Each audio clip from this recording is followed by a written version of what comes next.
Salut tout le monde, aujourd'hui on se retrouve pour une nouvelle vidéo qui est assez spéciale car dans cette vidéo je ne vais pas vous raconter une photo mais 4 photos les plus mythiques de l'histoire de la photographie.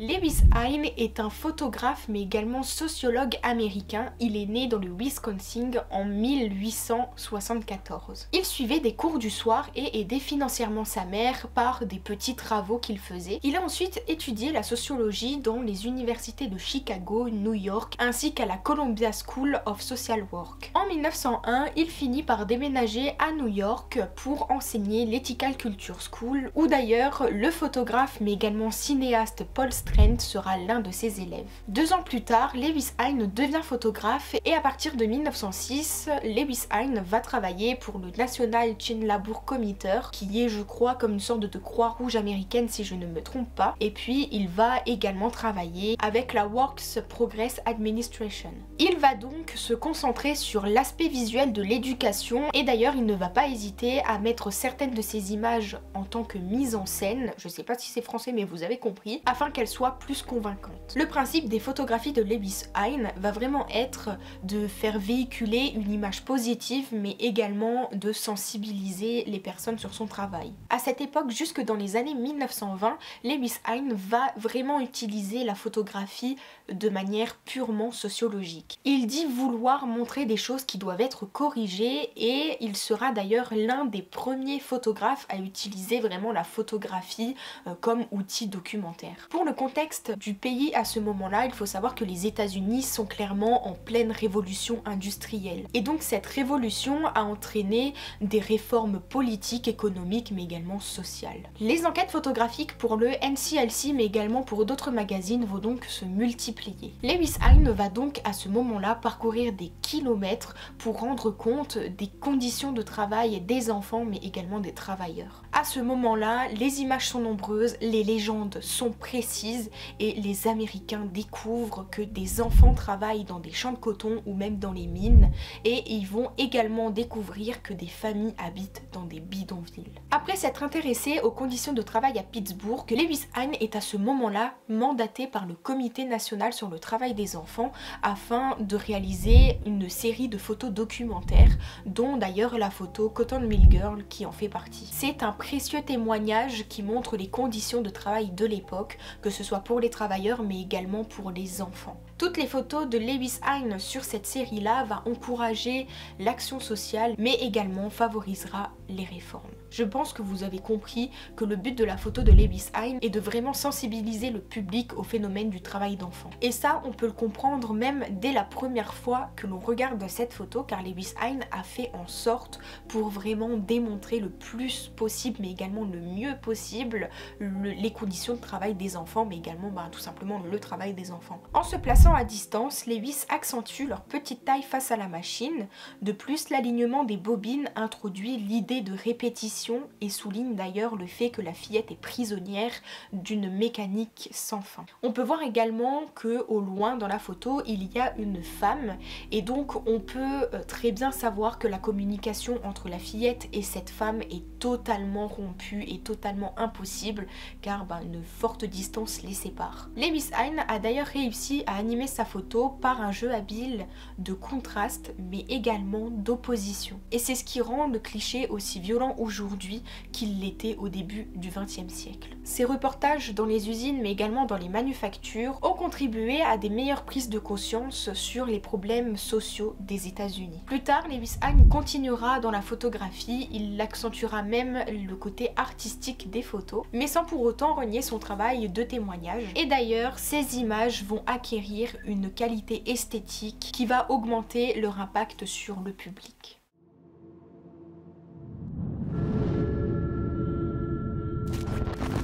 Le photojournaliste de l'AP, Horst Fast, a pris cette photo emblématique le 18 juin 1965 pendant la guerre du Vietnam. Le soldat sur la photo est le 173e bataillon de la brigade aéroportée sur une piste d'atterrissage dans le sud du Vietnam.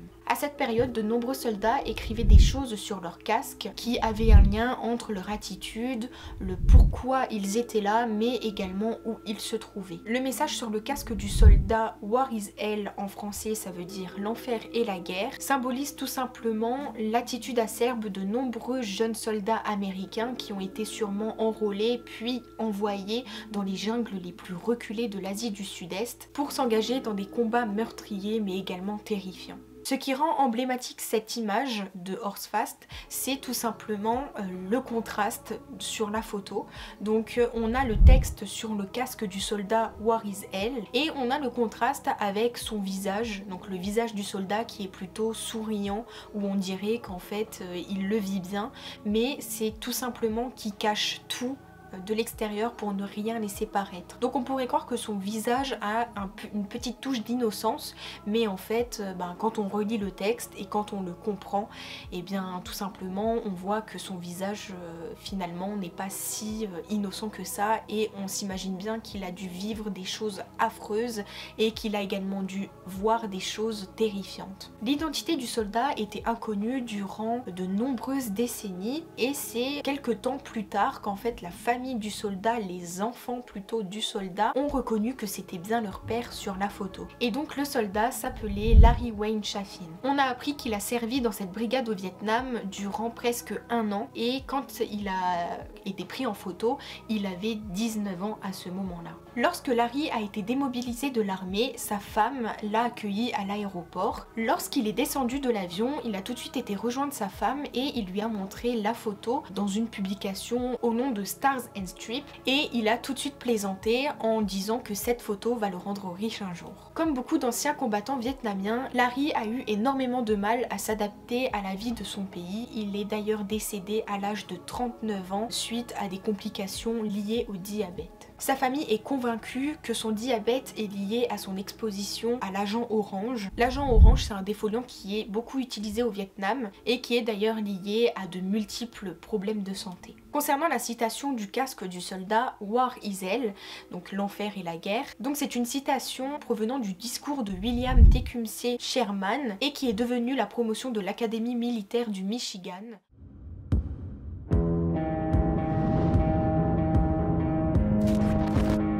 La photo que je m'apprête à vous raconter est tout simplement incroyable. C'est clairement quelque chose que beaucoup de gens vont peut-être trouver débile aujourd'hui, clairement, disons les termes. Je vais vous raconter tout de suite la photo de Gursky. Gursky est un photographe, il est né le 15 janvier 1955 en Allemagne de l'Est. La photo de Gursky, intitulée 99 cents to Diptychon, est l'une des photos les plus chères vendues des temps modernes. En 2006, elle s'est vendue aux enchères pour la somme, attention, accrochez-vous, de 2,3 millions de dollars. Pour faire une très rapide présentation de Gursky, après avoir déménagé avec sa famille en Allemagne de l'Ouest en 1957, il a commencé ses études en architecture où justement il va apprendre la photographie dans ses études aux côtés de Hilla et Bernd Becher. Donc c'est un couple de photographes qui est notamment connu pour prendre des photos d'architecture et notamment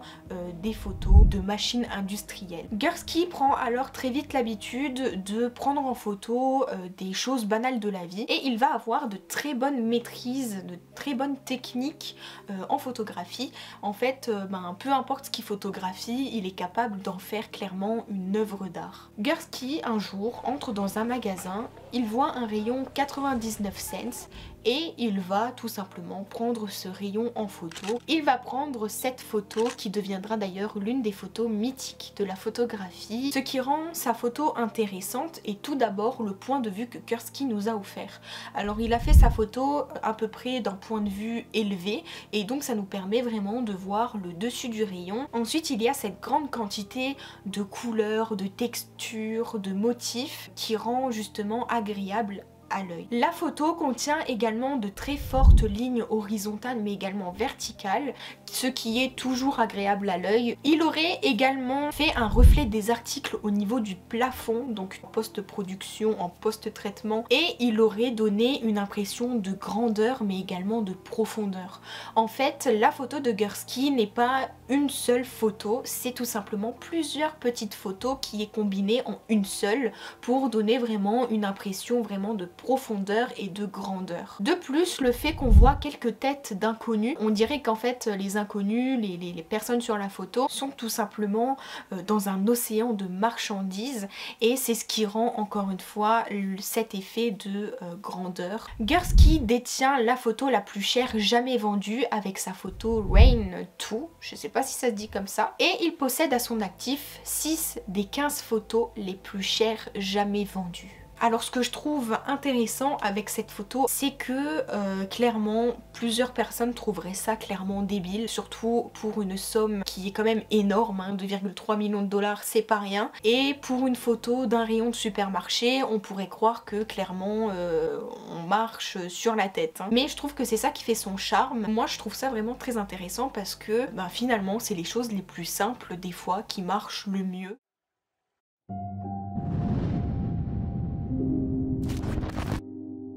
Maintenant, je vais vous raconter l'histoire de la photo la plus reproduite de l'histoire. Yusuf Karsh est né le 23 décembre 1908 en Turquie. C'est un photographe portraitiste canadien d'origine arménienne et c'est l'un des maîtres de la photographie argentique noir et blanc. Il a pris environ durant toute sa carrière 11 000 personnalités. Mon portrait de Winston Churchill a changé ma vie. Après l'avoir prise, j'ai su qu'il s'agissait d'une photo importante, mais je ne pouvais guère rêver qu'elle deviendrait l'une des images les plus largement reproduites de l'histoire de la photographie. En 1941, Churchill visita d'abord Washington, puis Ottawa.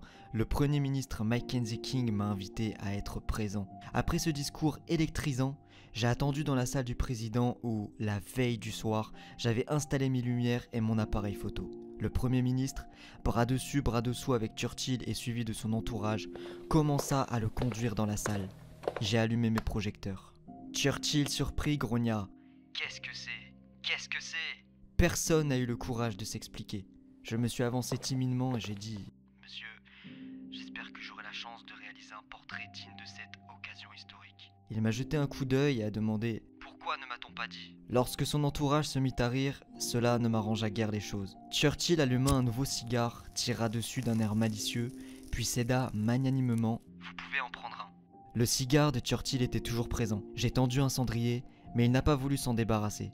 Je suis retourné à mon appareil photo et je me suis assuré que tout allait bien techniquement. J'ai attendu. Il continuait à mâcher vigoureusement son cigare. J'ai attendu, puis je me suis avancé vers lui et, sans préméditation, mais avec le plus grand des respects, j'ai dit « Pardonnez-moi » et j'ai arraché le cigare de sa bouche. Au moment où je suis revenu à mon appareil photo, il avait l'air si belliqueux qu'il aurait pu me dévorer. C'est à ce moment-là que j'ai pris la photo. En 2022, le portrait du Premier ministre britannique pris par Yusuf Karsh, qui était exposé au Château Laurier à Ottawa, a été remplacé par une copie. Des employés de l'hôtel ont fait le tour durant un soir et ils ont remarqué en fait qu'il y avait le portrait de Churchill qui était assez étrange comparé aux autres. En fait, il faut savoir que le Château Laurier à Ottawa était l'ancien studio de Yusuf Karsh et donc il y a énormément de ces photos qui sont exposées là-bas et les employés ont tout simplement constaté que en fait le portrait de Churchill était accroché d'une manière différente des autres. Les autres portraits étaient tous accrochés d'une manière spécifique avec une vis spéciale et le portrait de Churchill était tout simplement posé. Ils ont donc appelé la police. Il y a donc des recherches plus approfondies mais également une confirmation de la succession du photographe qui ont justement permis d'établir qu'il s'agissait bien d'une copie. Petite précision, à ce moment-là, Yusuf est décédé. Il est décédé en 2002, le 13 juillet 2002 plus précisément. Et donc c'est pour ça que c'est la succession du photographe qui va se charger également de dire que c'est une copie. Les responsables de la succession de Yusuf ont pour la toute première fois accepté la représentation du portrait de Churchill pour que la photo de Yusuf Karsh soit réinterprétée sous la forme d'une monnaie de pièces canadienne. En 2016, le portrait de Churchill, toujours pris par par Youssouf bien évidemment, a été réinterprété pour mettre sur un billet de 5 livres, donc un billet britannique. Éric Boyer, qui est graveur à la monnaie royale canadienne, a expliqué son approche pour réaliser le portrait de Churchill sur la pièce. J'ai passé beaucoup de temps à analyser des images de Churchill, parce que je voulais être sûre que quel que soit l'angle, on soit frappé par la ressemblance avec le portrait. Au niveau de la méthode de travail de Youssouf, alors c'était une méthode qui est quand même très intéressante. Ça, on le sait grâce à l'ancien assistant de Youssouf, qui est Jerry Fielder,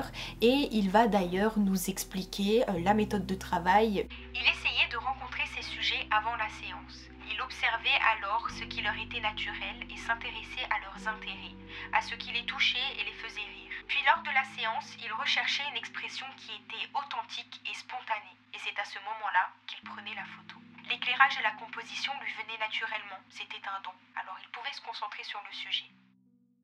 Cette vidéo est maintenant terminée, j'espère qu'elle vous aura plu, c'était une vidéo assez spéciale. N'hésitez pas comme d'habitude à liker la vidéo, ça me ferait super plaisir. N'hésitez pas comme toujours à vous abonner à ma chaîne YouTube mais également à mon Instagram. Prenez soin de vous et à la prochaine pour une toute nouvelle vidéo.